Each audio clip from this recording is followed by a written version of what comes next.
राजीनामा द्या, राजीनामा द्या. या मोदी सरकारचं करायचं काय? मुलांच्या भविष्याशी खेळणाऱ्या या धर्मेंद्र प्रधानाचं करायचं काय? एक वडा दोन पाव. अरे कोण म्हणतं देत नाही? अरे कोण म्हणतं देत नाही?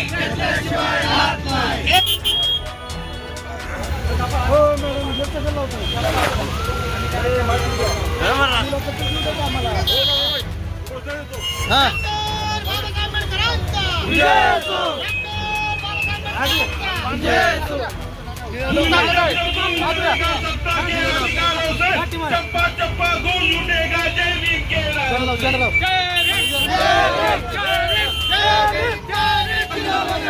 राजीनामा द्या, राजीनामा द्या.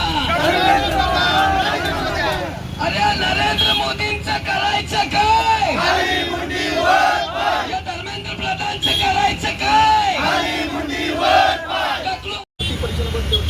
त्याच्यामध्ये पेपर फुटीमुळे त्या कुटुंब 22 लाख कुटुंब उद्ध्वस्त झालेली आहे. त्या 22 लाख कुटुंबातील कित्येक कुटुंबाने कर्ज काढून मुलांना शिकवलेलं आहे.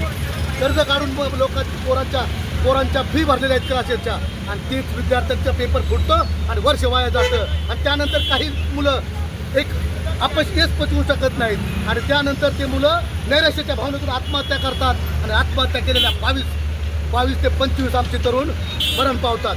आणि हे मोदी सरकार भाडकाऊ जे कार्यकर्ते जे कधीही MPC UPC परीक्षा देत नाहीत अशाला बिनधास्तपणे मागच्या मार्गानं IAS अधिकारी करत आहे. आणि म्हणजे हे सरकार त्यांना आम्हाला त्या सरकारचा निषेध करायचा आहे. एकत्रच आमची मागणी आहे की काल लाठीचार्ज झाला त्या लाठीचार्जमध्ये दोषी असणाऱ्या अधिकाऱ्यांवरती कारवाई करावी. त्यानंतर जे आमची मुलं जे आतापर्यंत त्याच्यामध्ये बळी पडलेली आहेत या नीट परीक्षेमध्ये त्यांच्या प्रत्येक कुटुंबियाला 1 कोटीच्या आसपास या सरकारने नुकसान भरपाई दिली पाहिजे. त्यानंतर आम्ही पाहिलेलं आहे ज्या व्हिडिओमध्ये बघतोय आपण की काही पोलिस आमच्या माता भगिनीची मुली आहेत त्यांना चुकीच्या मार्गाने डिवचण्याचा प्रयत्न केलेला आहे.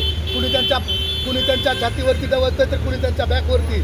अशा प्रकारचं जे झालेलं आहे त्या नालायकावरती विनयभंगाचे गुन्हे दाखल करून त्या पोलिसांना तात्काळ निलंबित केलं पाहिजे. आणि धर्मेंद्र प्रधानचा तर राजीनामा झालाच पाहिजे या मागणीसाठी आम्ही इथं आलेलो आहे.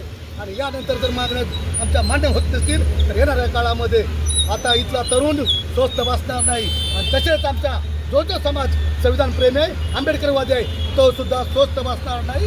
मोदी सरकार खाली खेचल्याशिवाय आणि धर्मेंद्र प्रधानचा मातीत काढल्याशिवाय आम्ही स्वस्थ बसणार नाही. एवढं